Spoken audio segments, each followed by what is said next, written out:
שלום, שמי ניצנה בן לחסין, היום 21/6/11, אני מראיינת את דוקטור אברהם לוי בעיר עתיקה בירושלים. נוכחים על הסט איתנו זה הצלם עופר אלדובי, המקליט עוני אלבר, המפיקה אלון עבאס והנכד של דוקטור לוי, תומר לוי. תומר לוי.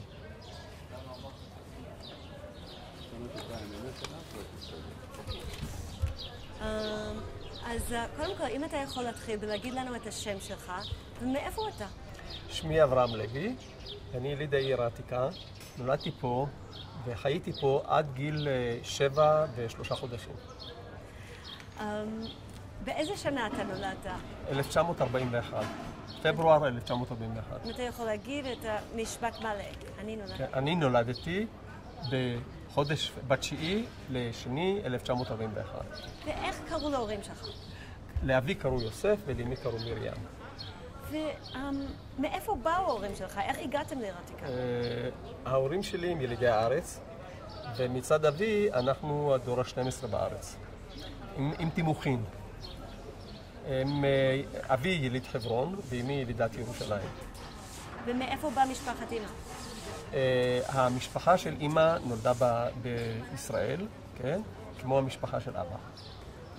אבל כאילו בעבר הרחוק. בעבר אנחנו למעשה צאצאים ליהודים שגורשו מספרד ב-1492, ובגלגולים שונים הגענו עד ישראל, מה שנקרא אז פלסטינה.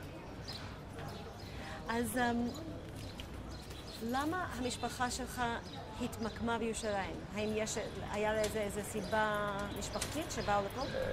צריך לזכור שהיישוב באותה תקופה היה מאוד מצומצם, וגם האלטרנטיבות היו מאוד מצומצמות. ירושלים הייתה אחד המקומות המעטים שאפשר היה לגור בהם, ומן הסתם הייתה גם עיר קודש ועיר שמשכה אליה יהודים מכל המקומות בעולם. אנחנו היום איתך בטיול. אם אתה יכול פשוט, אתה כאילו, היום אנחנו פה בשביל שאתה תכיר לנו את הירושלים שלך, של הילדות. נכון. אז מאיפה אתה היית רוצה להתחיל?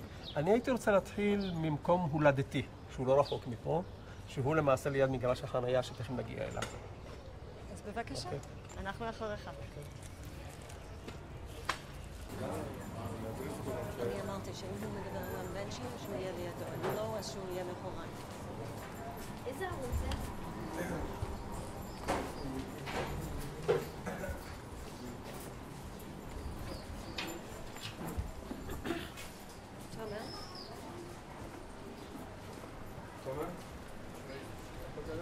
אז איפה אנחנו הולכים? אנחנו הולכים פה, ליד מגרש החנייה. לא, אבל מה...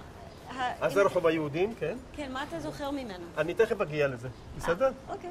נדחה את זה לקטע יותר מאוחר. בטח. בסדר.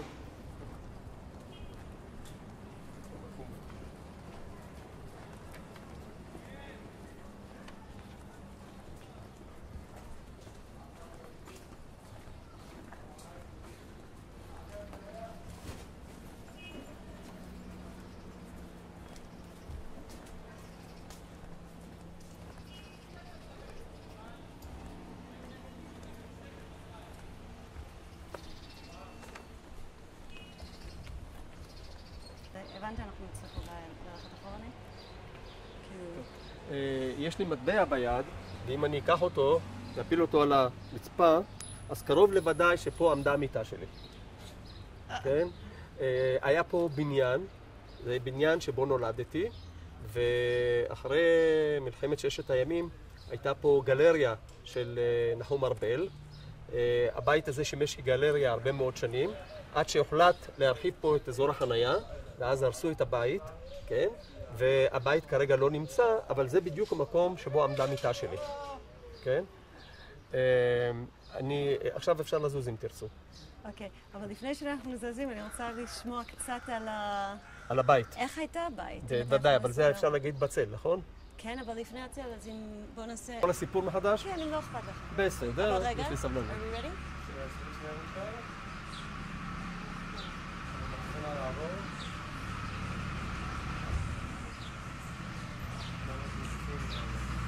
אם אתה יכול להמשיך לספר את הבית מהמקום הזה, אפילו שזה... אוקיי, אז עכשיו ברגע זה, אבל הוא מגיע הנה.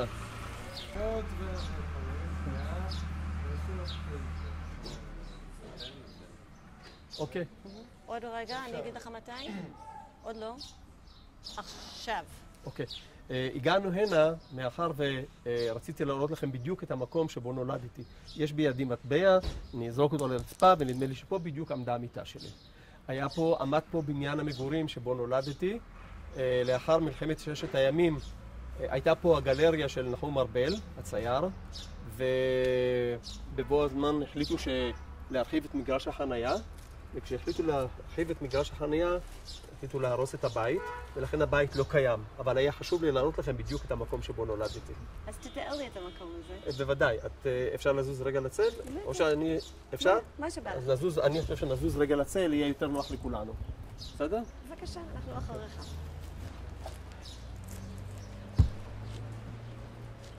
תגיד לי רק באיזה פוזה לעמוד, באיזה פוזיציה. אני רוצה לי נוח. זה מצוין. זה מצוין לך? ובכן, אני גרתי ברחוב היהודי מספר 1.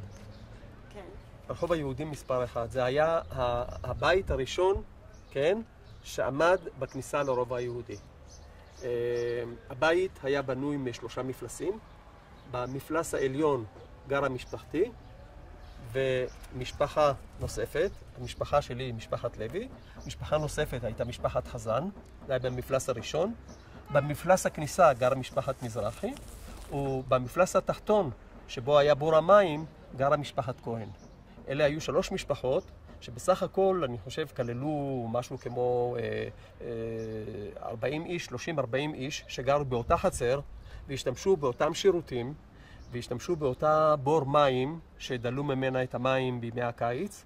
מים מן הסתם נאגרו בתקופת החורף ודלו אותם בתקופת הקיץ. כלומר זה היה בית עם 3 מפלסים, חצר מרכזית, ששם התכנסו כל תושבי המקום לפצח גרעינים, לאכול תפוזים, לרחל, לריב, לשיר ביחד. זה מקום ההתכנסות היומי שהיה במקום הזה.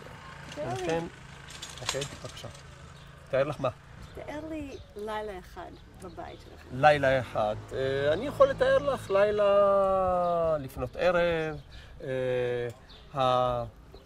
העדר עובר במרכז הרחוב היהודי עם הפעמונים מצלצלים, ואז אמי קוראת לי להיכנס הביתה. כמובן הייתה צריכה קצת לנקות אותי מהאבק שנדבק עליי ולהכין לי את ארוחת הערב, ואז בדרך כלל שתיתי את הקקאו לפני השינה, וכמובן שהיו בני המשפחה מתכנסים וכל אחד סיפר על מה קרה לו במשך אותו יום.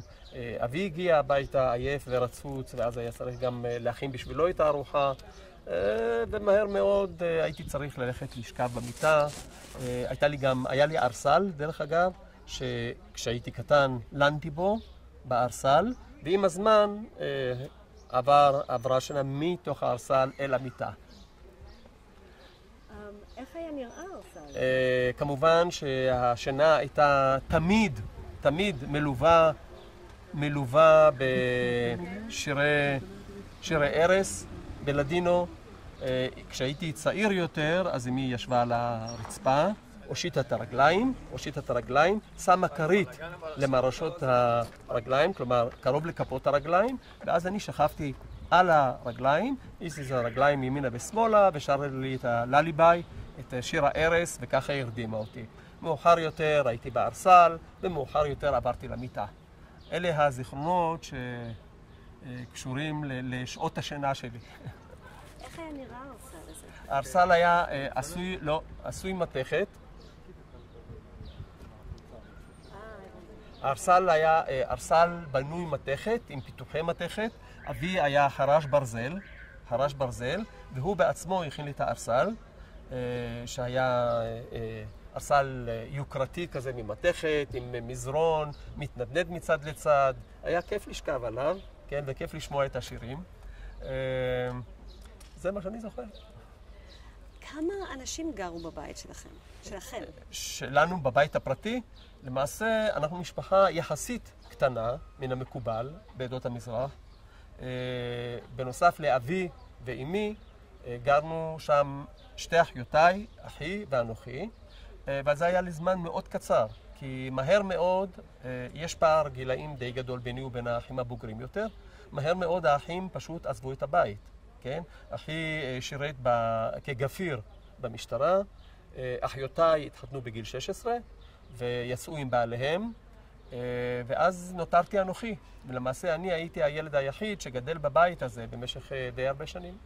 הייתי ילד קטן ומפונק, כי בהחלט הייתי לבד וקיבלתי את כל תשומת הלב. אתה יכול לתאר את הפנים בית שאתה גרת בו? את מה? הפנים בית. הפנים בית, בהחלט, בהחלט. זה שאם אתה יכול, כאילו אנחנו עומדים עכשיו באמצע הפארקינג, החנייה. חנייה. אבל אם אתה יכול ליצור בשבילנו בדמיון, מה הייתה בחנייה הזאת? זה סיפור שעד הערב. אבל קודם כל ביקשת את הבית, כן? אוקיי. אז החדר שבו אני לנתי, כן? היה חדר שהוא היה למעשה חדר פרטי בשבילי, כן? אמנם בעבר גרו האחים שלי, כשהם עזבו, אז הם פינו את המקום ואני גרתי שם לבד. הייתה שם מיטה, היה שם ארסל, ליד החלון היה בנקט כזה, שאפשר היה לשבת על מזרון ולהציץ דרך החלון, לצאת החוצה. טלוויזיה לא הייתה, רדיו בקושי, ואחד הבילויים היה לשבת ליד החלון ולהסתכל החוצה. בנוסף למיטות היה שם ארון, שהוא שימש גם כמקום אחסון לציוד ולמזון של המטבח, אבל גם כמקרר מסוים, כי היו בדלתות העליונות הייתה רשת צפופה שאפשרה לאוויר להיכנס לתוך הארון, ואז אם היו צריכים לשמור שם דברים כדי שלא יתקלקלו, זה היה אחד המקומות ששמרו שם את האוכל. דלתות החדר היו דלתות עץ, היה בהם בריח גדול מאוד שאפשר היה לנעול את הדלת מבפנים, עם מפתח די גדול ממתכת שאפשר היה לנעול ולפתוח את הדלת. ובנוסף, לא עליכם. זה מה שאמרתי בקשר לדלתות, דלתות מעץ עבה שאפשר היה לסגור. היה בימות החורף, היו מכניסים לשם תנור קטן, תנור שלמעשה אפשר להדליק אש בתוכו, כן? מין מנגל כזה קטן, שאפשר היה להדליק בתוכו גחלים. אז בחורף ישבנו סביב המנגל הזה, והיו לפעמים ארמונים, לפעמים חיממו שם לחם, צנימים, כן? כמובן שזה הריח עפף את כל החדר הקטן. אלה זיכרונות שמאוד ככה, אני מתגעגע אליהם. כן. הייתה חצר קטנה, רחבה, שבצד השני של הרחבה הקטנה הזאת היה חדר ההורים, שזה היה נחשב אז למשהו יוקרתי, שהיה לנו גם חדר ילדים וגם חדר הורים, והחדר שימש רק את ההורים, היו שם מיטות ברזל כבדות, ממתכת, עם מזרונים כבדים, היו שם תמונות שקישטו את החדר מתמונות מאגדות, כן? מאגדות שונות. היו שם וילונות מבד עדין ויפה שפנו בדיוק למרחב שאנחנו עומדים. בדיוק, כלומר חדר ההורים פנה לחנייה הזאת שאנחנו עומדים לתוכה, והחדר שלי פנה יותר לכיוון רחוב היהודים. באמצע, בין שני החדרים, היה מטבח קטן וצפוף מאוד, שאפשר בקושי לאדם אחד או לשניים לעמוד שם. אמי עמדה שם מהבוקר ועד הערב, וזה מה שהיא עשה במשך כל היום. הכינה את הארוחה או את הארוחות למשך היום. בחצר הזאת היה גם מכל מים, כי מים זורמים לא היו בעיר העתיקה. למעשה כולנו הבאנו את המים או קנינו את המים, ותכף אני אראה לכם מאיפה קנינו את המים מצד אחד, ומצד שני או דלינו את המים מהבור שהיה בתוך הבית. היה מכל שהיה לו ברז קטן, כן? עם קערה למטה שישבה על דורגל ממתכת, וזה שימש אותנו לשטיפת ידיים, בדרך כלל לשטיפת פנים. בתוך המטבח היה מתקן די דומה לשטיפת הכלים. אז אתם רק יכולים לתאר לכם כמה פעמים היה צריך לרדת במשך היום, למלא את הדלי, למלא את המכל להתרוקן, ושוב לרדת למטה ושוב למלא.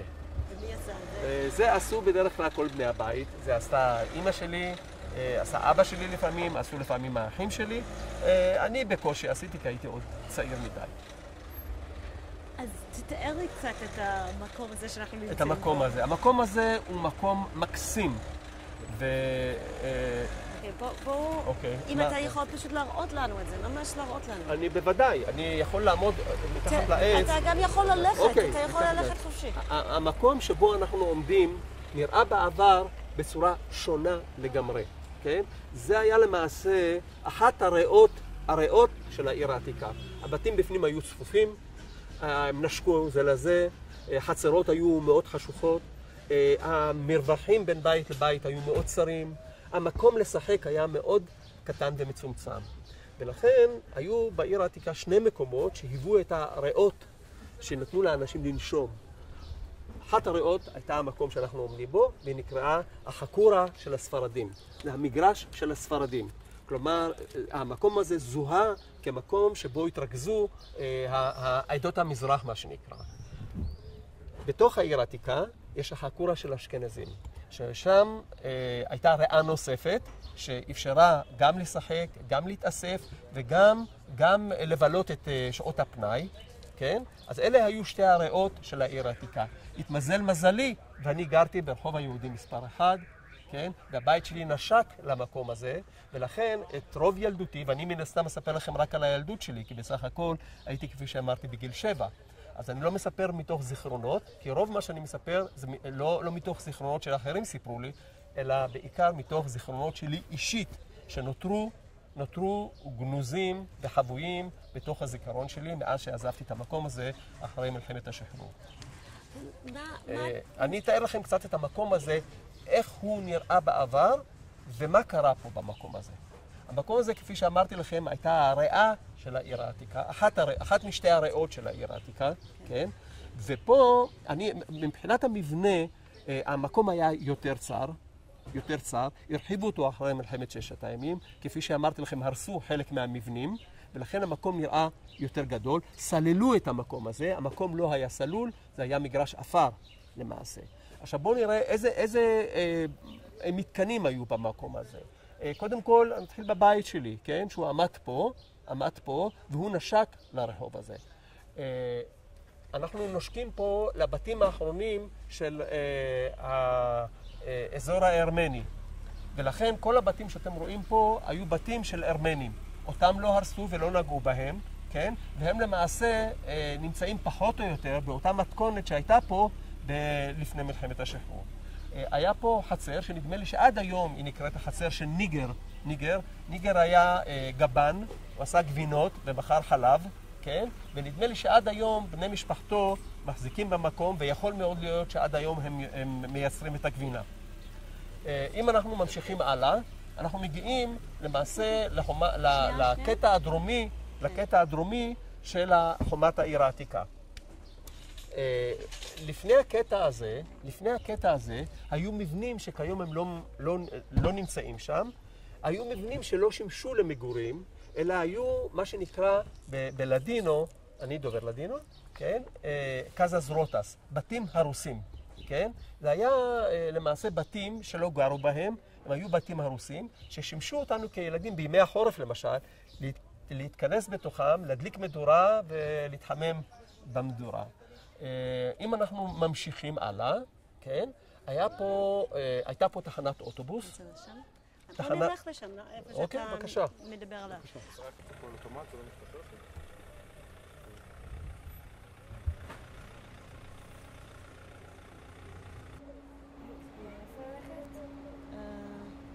לא, זה יהיה מבוים מדי, לא רוצה.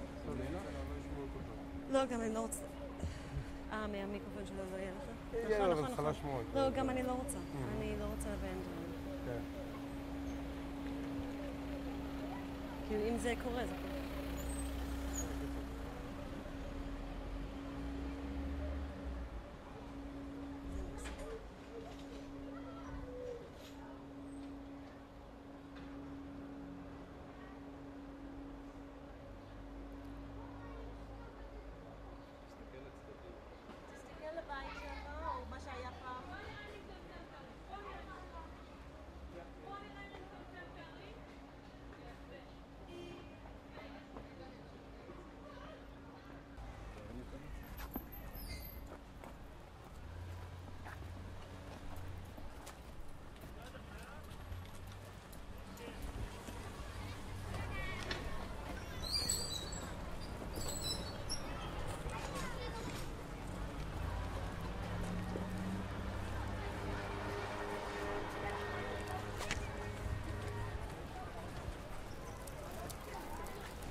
אוקיי.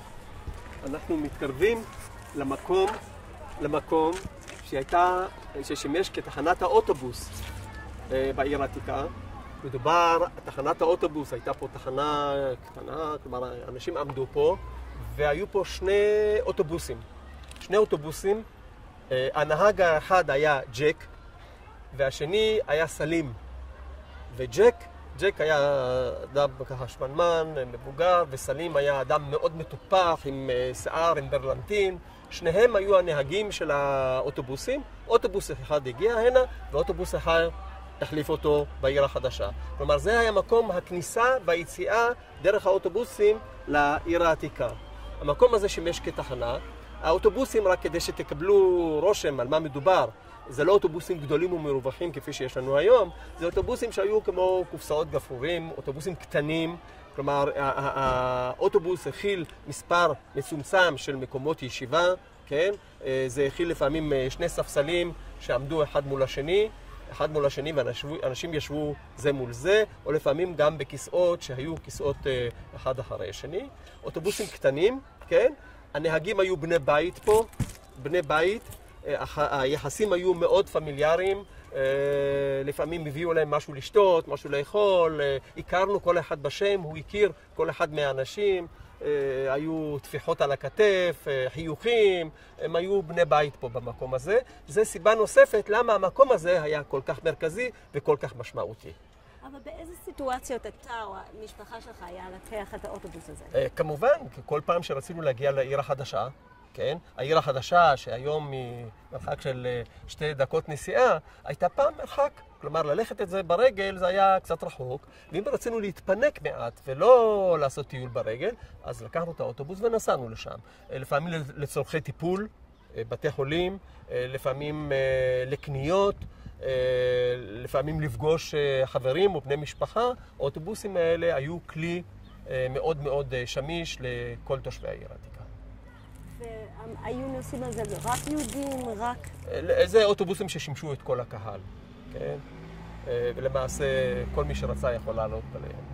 והאם אתה היית נוסע לבד או רק עם משפחה? אני הייתי צעיר מדי בשביל לנסוע לבד, בדרך כלל נסעתי עם ההורים או עם האחים. האם אתה זוכר כמה זה עלה, האוטובוס? נדמה לי, אני לא רוצה לומר דבר שמחייב, נדמה לי ש2 מיל. נדמה לי שזה היה כרטיס העלייה לאוטובוס. כן. 2 מיל זה מטבע מנחושת, היה מיל, כן, שהוא היה קטן יותר, חצי ממנו, והיה 2 מיל שהיה מטבע כמעט כפול בגודל שלו. אתם רוצים להמשיך? לראות את המבנים הנוספים? אוקיי. אוקיי. עכשיו, יש פה מקום ששימש כמקום מאוד מאוד משמעותי בעיר העתיקה, כן? הוא כיום לא קיים, וזה בית החרושת למצות. כן? היה פה מבנה גדול, כן? ששימש בית החרושת למצות.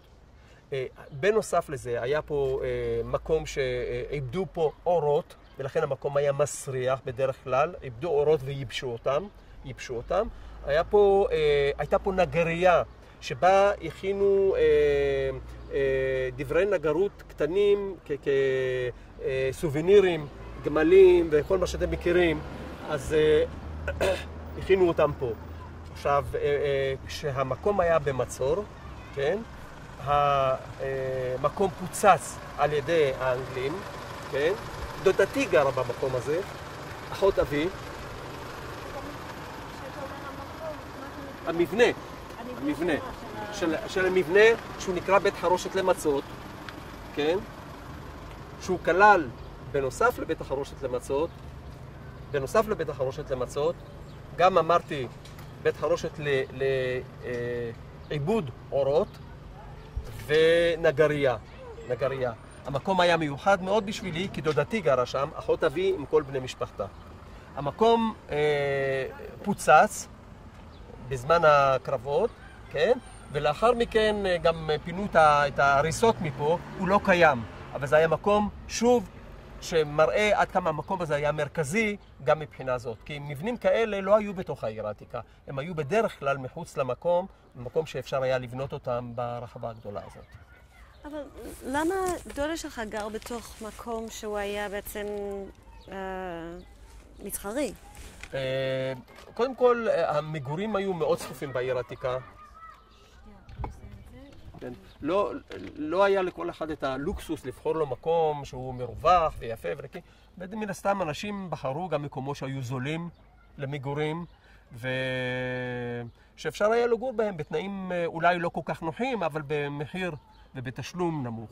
ואני מתאר שזה אחת הסיבות. אז עכשיו אתה היית ילד פה. אם אתה יכול בבקשה פשוט להראות לי...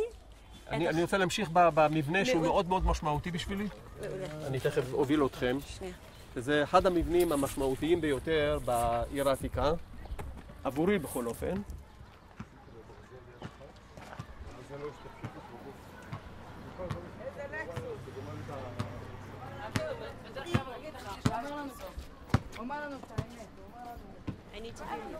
המבנה הזה, אוקיי, להתחיל? המבנה הזה שאתם רואים, כן, היה בית הספר תלמוד תורה, בית הספר תת הספרדים, שבו אני למדתי והספקתי ללמוד שנה אחת, כן, לצערי. זה המקום שאתם רואים, גרתי פה, ובית הספר היה פה, זה העניין של מרחק של מתחווי קשת, מה שנקרא, של צעדה. ממקום המגורים עד לבית הספר, עד לבית הספר.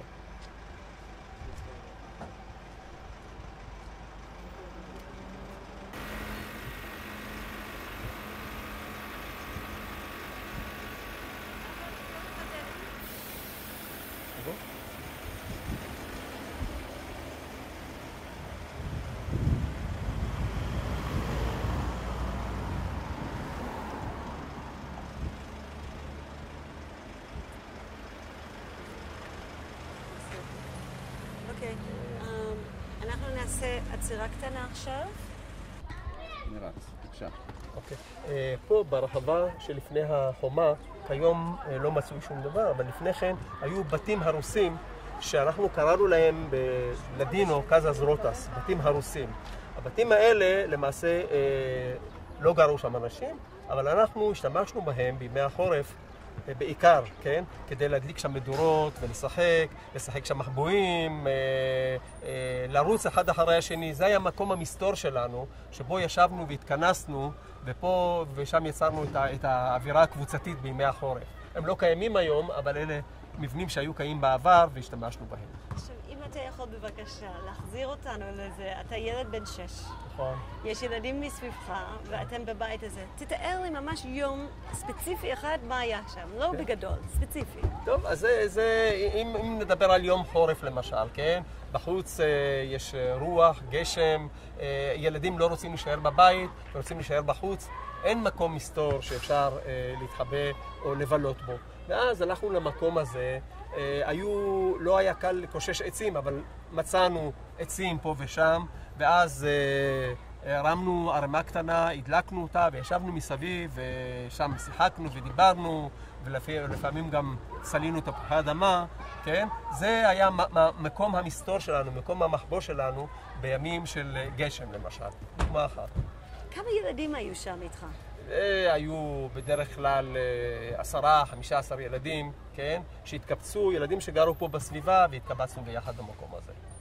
והאם זה היה בנים, בנות? תתאר לי את הילדים. זה בדרך כלל היה ילדים בנים. בדרך כלל זה היה ילדים בנים. יכול להיות שמדי פעם גם הצטרפו מספר בנות, אבל כמה שאני זוכר, אני מדבר על קבוצה של ילדים, חברים, שהיו בני גילי, והשתמשנו במקום הזה. אז חברים, זה היה לזה משהו ספציפי? כאילו היה... קודם כל שכנים שגרו באותו בניין שאני גרתי בו, וסיפרתי לכם שהיו שם הרבה ילדים, גם יותר צעירים, גם בגילי וגם יותר מבוגרים, והיו גם בבתים הקרובים, היו גם כן ילדים, כן? שביחד התכנסנו והלכנו לשחק שם. וזה היה בעיקר יהודים? רק יהודים, רק יהודים. והאם זה היה בעיקר ספרדים? כן, כן. כן, כי אני גרתי למעשה במקום שרוב התושבים שגרו שם היו מעדות המזרח. זה דוברי לדינו, כן? היו דוברי לדינו, היו קורדים, היו אורפלים, היו תימנים, היו מרוקאים, מה שאז נקרא מוגרבים, לא מרוקאים, חס וחלילה, כן? כלומר, זה היה מקום שכינס בתוכו את כל עדות ישראל. והילדים, מן הסתם, היו ילדים של כל המשפחות האלה, וביחד היינו גם בילינו וגם למדנו ביחד, וגם לאחר מכן, כשהוגלנו לקטמון, אז למדנו ביחד באותו בית ספר, ולמעשה היינו באותה תנועת נוער. איך היה נראה בתוך הבית הזה? הבתים ההרוסים? בדרך כלל זה היה בתים עם קשתות, שמה שנותר מכל הבניין זה היה או הקירות התמך החיצוניים, או הקשתות, ובפנים היו פשוט ערימות עפר, כן? שאפשר היה לשחק או לשבת שם. זה כל מה שהיה, לא היה שם שום דבר אחר. אוקיי? נלך הלאה, להראות לכם עוד מקום. בבקשה. בואו נתקדם הלאה.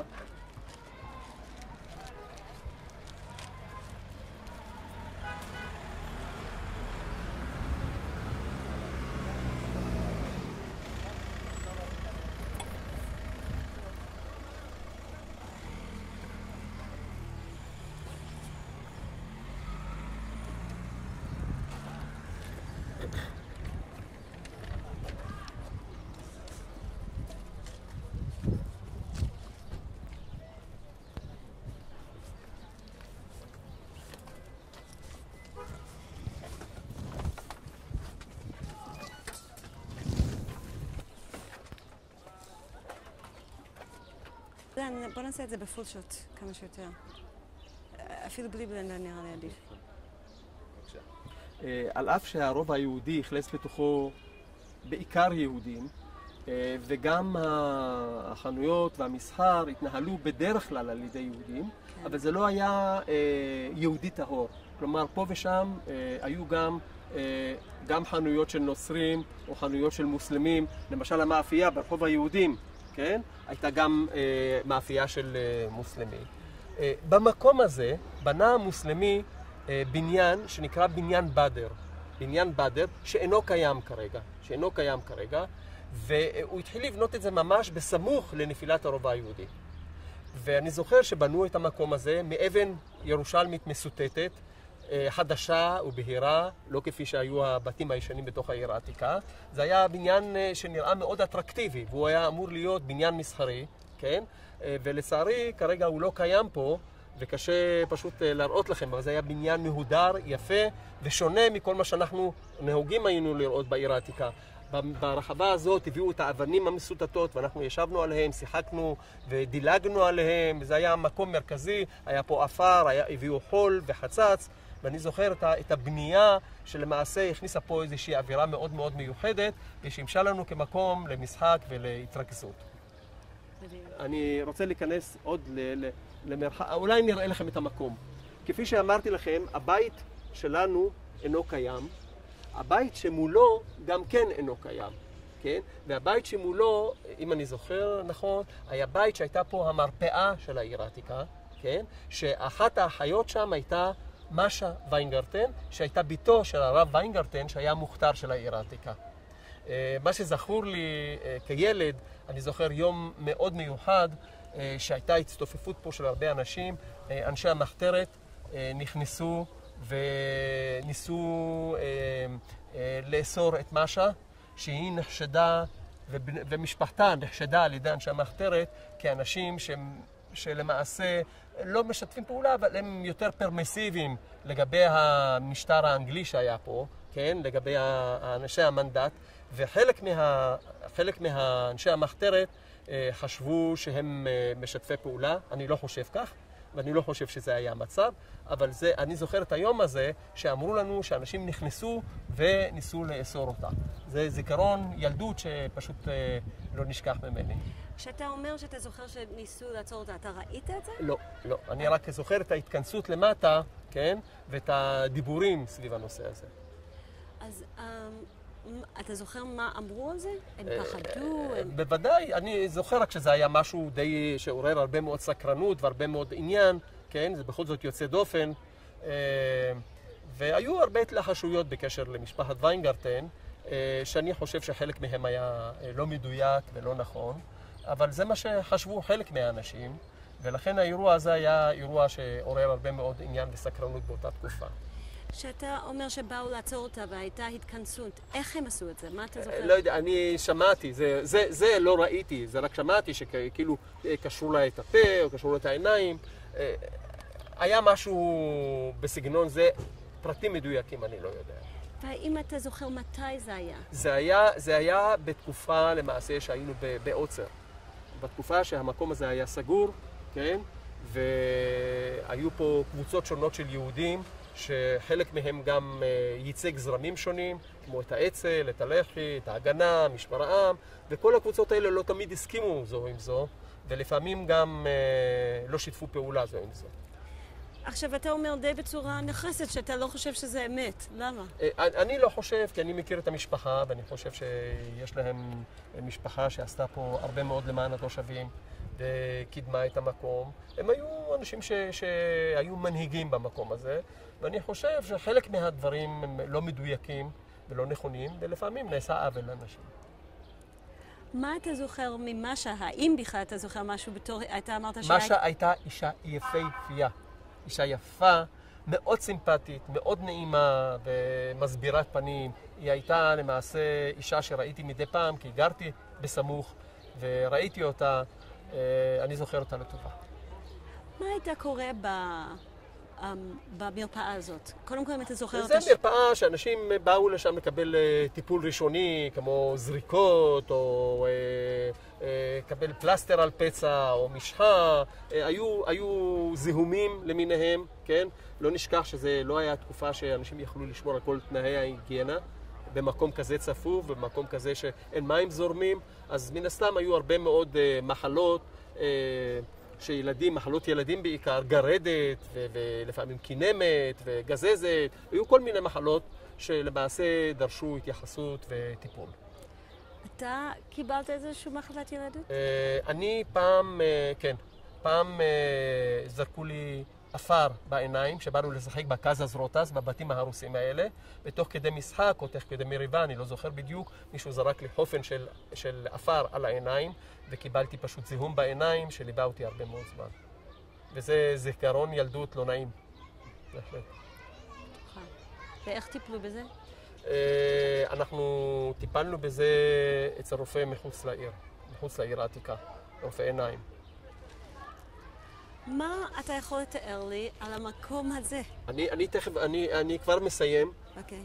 היו פה בכניסה ליד הבית שלנו, היו שני עמודים שהיוו את החיץ בין החקורה ובין הכניסה לעיר העתיקה.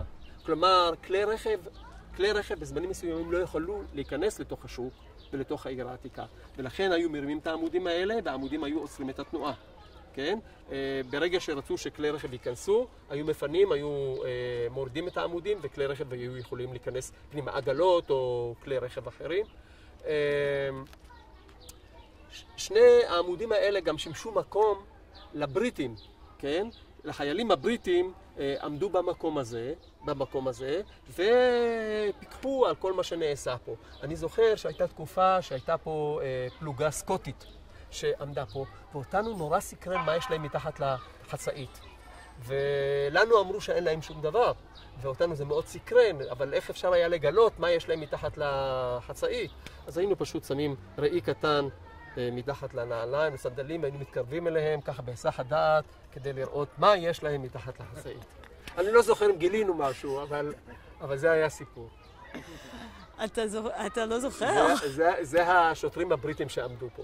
עכשיו קצת נספר לכם על החווה הזאת. אז רגע, איפה זה היה? אתה יכול להראות לי? בשני עמודים, כן. שני עמודים. איזה? שני עמודים שדומים לעמודים האלה. ופחות או יותר במקום הזה. המקום היה קצת, כלומר העמודים היו במרחק קצת יותר גדול זה מזה, כן? כדי לאפשר מעבר. הם לא היו כל כך צמודים. ומה היה נכנס שם? איזה דברים כאלה? אמרתי, לפעמים עגלות, לפעמים כלי רכב שהיו צריכים להביא סחורה לתוך העיר העתיקה, כן? איזה סוג כלי רכב? זה היה בדרך כלל טנדרים או עגלות שהביאו סחורות, או שהוציאו סחורות מתוך העיר העתיקה החוצה. זה היה המקום, למעשה מקום הכניסה. זה היה השער השער כביכול, זה לא היה שער ממשי, אבל זה כביכול היה השער לרחוב היהודים. אל תשכחו, מדובר על רחוב היהודים מספר 1, זה היה מקום, הכניסה, פה התחיל הרובע היהודי. עכשיו אני רוצה קצת לספר על הרחבה הזאת. מה קרה? למה היא הייתה כל כך מעניינת וכל כך חשובה? אז קראתי לה קודם הריאה של העיר העתיקה, כי בה שיחקנו. אבל זה היה גם מקום כינוס. אני לא יודע מי מכם, אם היה במרוקו, במרקש. במרקש יש מקום רחבה כזאת ענקית, יותר גדולה מזאת, שבשעה מסוימת, כאילו שיד נעלמת קוראת לכל האנשים, וכולם מתקבצים בשעה 4 אחר הצהריים, והרחבה הריקה הופכת להיות רחבה המונית, שכוללת הרבה מאוד אנשים שבאים לעשות שם הרבה מאוד ביזנס. משהו דומה, דרך אגב במרוקו זה ג'מע אל-פנא. בג'מע אל-פנא זה הרחבה הגדולה הזאת במרקש. משום מה אני נזכר מהרחבה הזאת, כי היא מאוד מזכירה לי את מה שקרה במקום הזה. במקום הזה לא רק ילדים שיחקו, אלא גם אנשים התקבצו. כן? אז בין היתר למשל, היו באים פה בעלי מלאכה שונים. בעלי מלאכה. היו כאלה שניערו את הצמר גפן של הסמיכות. הצמר גפן נעשה נוקשה, ועם הזמן היה צריך לנער ולעברר אותו. אז היו באים הנה אנשים, בדרך כלל ערבים, שהוציאו את מרכולתם ליהודים, כן? הם היו בדרך כלל באים, עם הכלי שלהם, זה היה מין כלי עץ עם מטר כזה ארוך, שהם היו נכנסים בחצרות בדרך כלל, פרסו סמיכה גדולה בחצר, וניערו את צמר הגפן של הסמיכות, וככה אחת לשנה היו משפחות שפשוט חידשו את הסמיכות. היו פה באים משחיזי סכינים. משחיזי סכינים, זה היה אדם שבא עם גלגל שהפעיל איזה אבן משחזת, וכל מי שהיה לו סכינים, אחת לכמה זמן הוא בא להשחיז את הסכינים במקום הזה. לפעמים הם עברו גם בחצרות, אבל במקום הזה היה מקום כינוס, כן?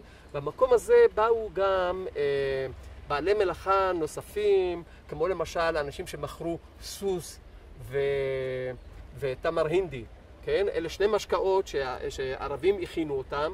בפנים היו, כלומר זה היה מכל גדול של קרח, מכל גדול של נחושת, בפנים היו מים שהכניסו לשם קוביות קרח ואת התמרים, והמוכר התמר הינדי היה משעין את הכד על הכתף, והוא היה בעל מלאכה מאוד מיומן, היה מחזיק את הכוס ביד ומוזג את המשקה מתוך הכד לתוך הכוס. זה היה מעשה שאף אחד לא יכול לעשות, כן? אלא אם הוא בהחלט מומחה. אז כפי שאמרתי, היו פה גם קרקסים. תתפלאו, היו פה קרקסים. לפעמים באו צוענים ערבים, הם באו עם קופים, או עם דוב, ולפעמים הם פשוט חיללו ובאו עם טופים, ואז הסתובבנו סביבם, כל אחד היה צריך לזרוק איזשהו מטבע, ושרנו להם אורקוד יא סעדן, כלומר תרקוד ליצן לקוף, והוא היה מחלל או מרקיד אותו, וכולנו היינו מאוד מאוד שמחים. דבר נוסף שהיה פה, זה היה קולנוע. קולנוע לא כפי שאנחנו מכירים, אלא זה היה אדם שהגיע עם שני סלילים, כן? זה מה שנקרא ראינוע, כן? הוא הגיע עם שני סלילים, שעל הסלילים האלה היה סרט שכלל בתוכו תמונות שונות, ומי שרצה לראות את הסרט פשוט הצמיד את עינו אל העגלה, ושם היה מקום חשוך ועם אור שהוקרן על התמונה עצמה, והוא סובב את הגלילים האלה, ואנחנו ראינו את הסרט, כן? ושילמנו בשביל זה כמה פרוטות. זה היה דבר נוסף שעשינו פה במקום הזה, כן? ולכן זה היה המקום שהביא הנה את כל האנשים. ומזלי היה שגרתי פה ויכולתי לחוות את כל החוויות האלה. היו חוויות גם פחות נעימות. דיברנו על הבריטים ועל המצור שהם היו עושים. לא פעם הם היו עושים מה שנקרא תפתיש. היו מחליטים על בדיקה, או היו עושים עוצר. אם אנשי הלח"י או האצ"ל או הגנה היו עושים פוגעים בהם, בלילה, בבוקר היה עוצר, היו מכנסים פה את כל האנשים, כן? ובודקים אחד אחד, ולמעשה מראיינים אחד אחד. השמש, כפי שאתם רואים, קופחת על הראש שלי כרגע, זה מה שהיה. יום שלם ישבו אנשים פה, ולפעמים, אני זוכר את אחותי בהיריון של הילד הראשון שלה, שהיא גרה גם כן בעיר העתיקה, והיא ישבה פה יום שלם בחום הזה, ואני זוכר את אמי כמה שהייתה מבוהלת ונרגשת ודואגת לה, שהיא ישבה פה יום שלם בתנאים שאינם נוחים. אז זה המקום שהבריטים השתמשו בו גם, כן? בנוסף לזה, זה היה מגרש כדורגל. אין בפנים העיר העתיקה מקום לשחק כדורגל. זה היה מקום ששיחקו בו כדורגל, ומי שיחק כדורגל? לא רק יהודים. שיחקו גם החיילים הבריטים. החיילים הבריטים שיחקו בכדור, מאחר ואני גרתי ברחוב היהודי מספר 1, לא פעם הכדור נפל לחצר, ולא פעם פילחתי אותו. כלומר, הם חיפשו אותו, ועד היום כנראה מחפשים אותו. אז זה היה מקום ששיחקו גם כדורגל, ולא היה מקום אחר לשחק מחוץ למגרש של האשכנזים שאמרתי. כן? אלה היו שני המגרשים של העיר העתיקה. אז חוויות הילדות כאלה קשה לשכוח. ואלה חוויות שמלוות אותי. נדמה לי שלא יודע אם כל כך הרבה דיברתי עליהם בעבר מחוץ להזדמנות הזאת, אבל בהחלט עם הדיבור עולים גם המחשבות וגם הזיכרונות וגם הגעגועים. יש הרבה געגועים. הרבה געגועים. אנחנו תכף רוצים פשוט, אני רוצה שתראה לנו קצת את המקומות, אבל יש לי רק שאלה אחת על אחותך. כן. אתה יכול לספר לי באמת קצת יותר לעומק, are you okay here?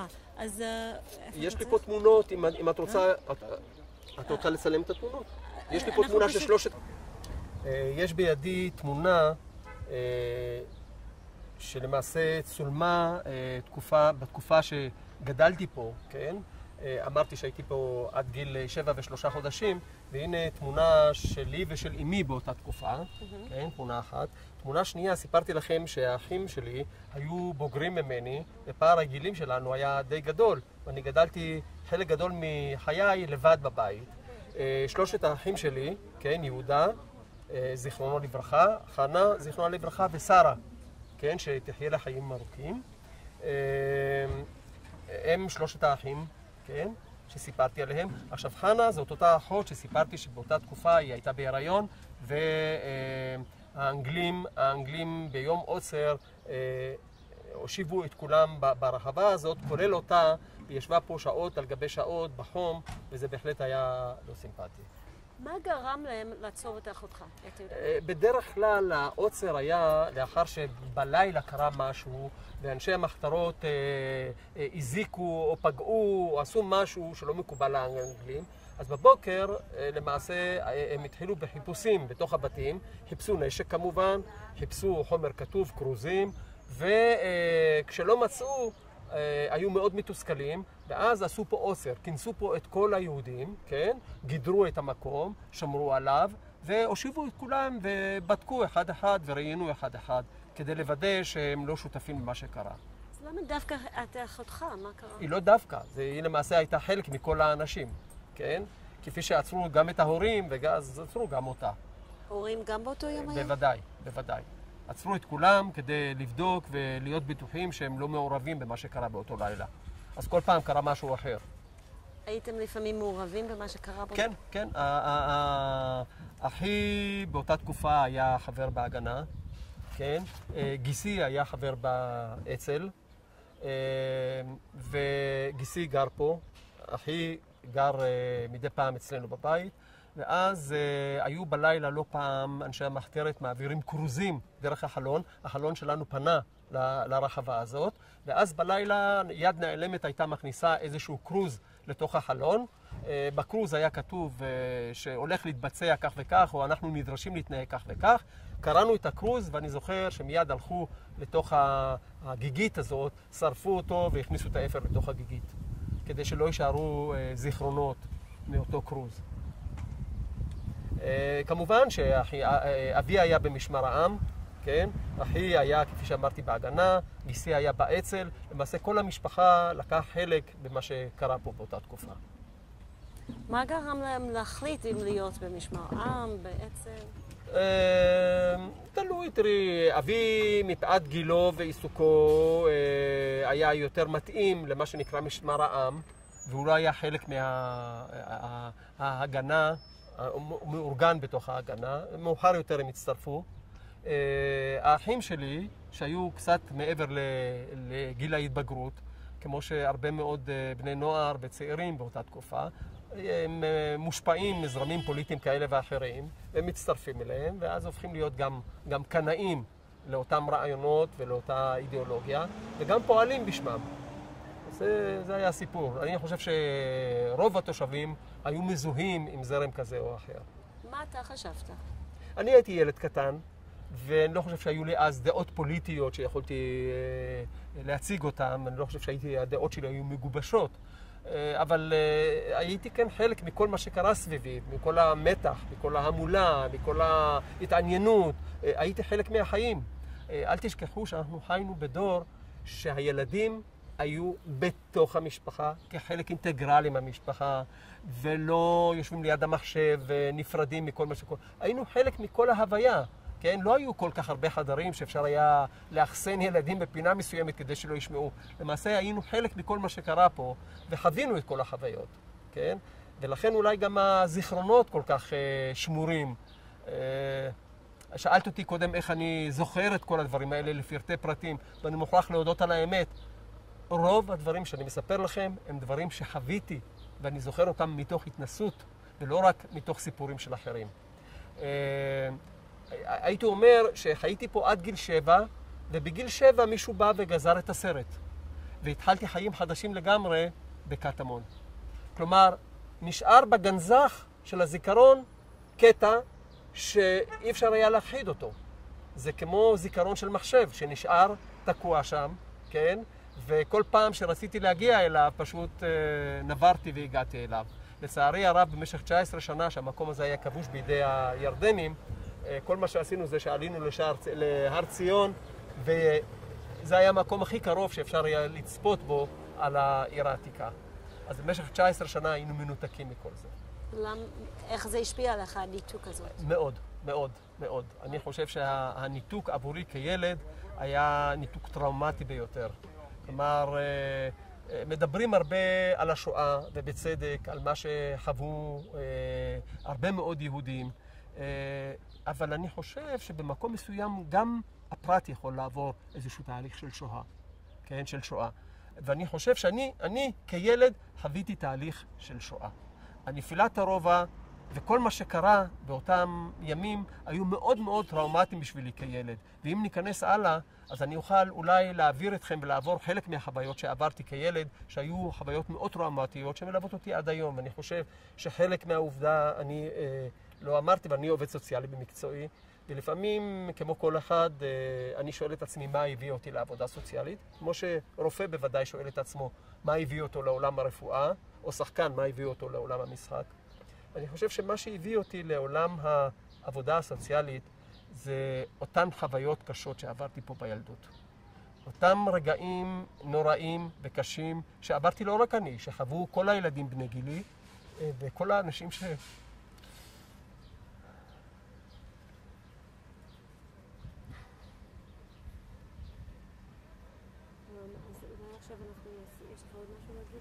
אני אומר שכל החוויות האלה בהחלט לא נמחקו, וזה קרוב לוודאי מה שהשפיע עליי בבחירת המקצוע. כלומר, אנשים שעברו חוויות כל כך קשות, גם לפעמים הם פתוחים לחוויות ולקושי של האחרים.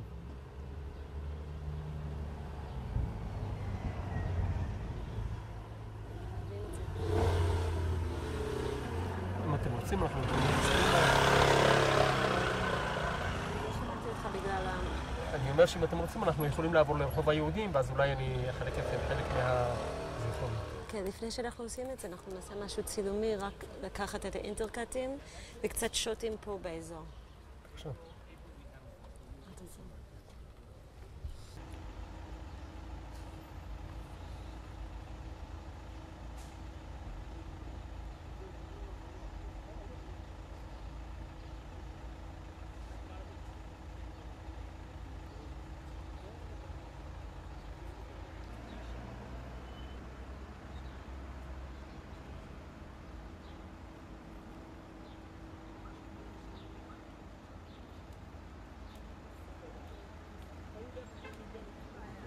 ביניהם זה אותו פוזיציה.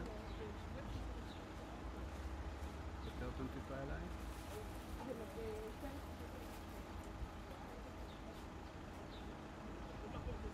אוקיי, ותהפוך אותם. נהפוך איך? אותו דבר, תשנה ביניהם. תביא אותם טיפה חזרה.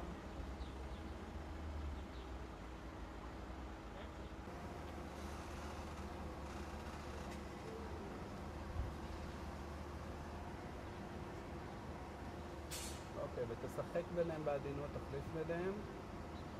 בדיוק. שים אותם מאחורה.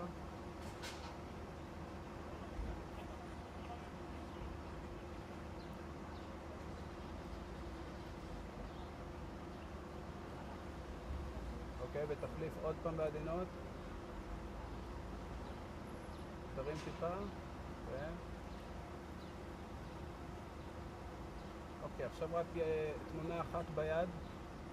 רק את התמונה הזו. תוציא את יד ימין, תרחיק ממך לגמרי, זהו, תודה.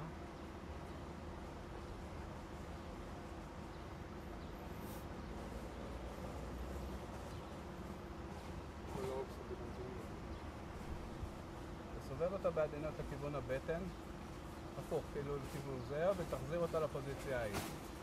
ותחזיר אותה. כן? יותר טבעי תעשה את זה, כאילו אתה באמצע דיבור. ובבקשה. תראה את התמונה.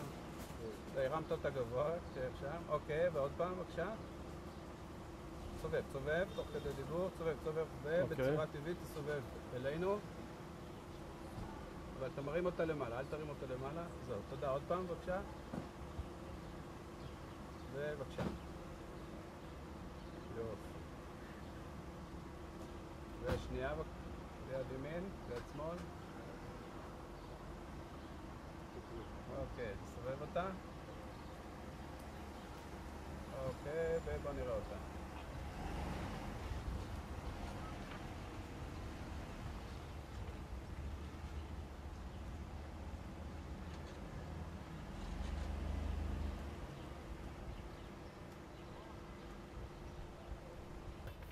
זה נחמד שיש הרבה דברים שאתה מספר שכאילו כבר שמענו, ואז פתאום אתה מוסיף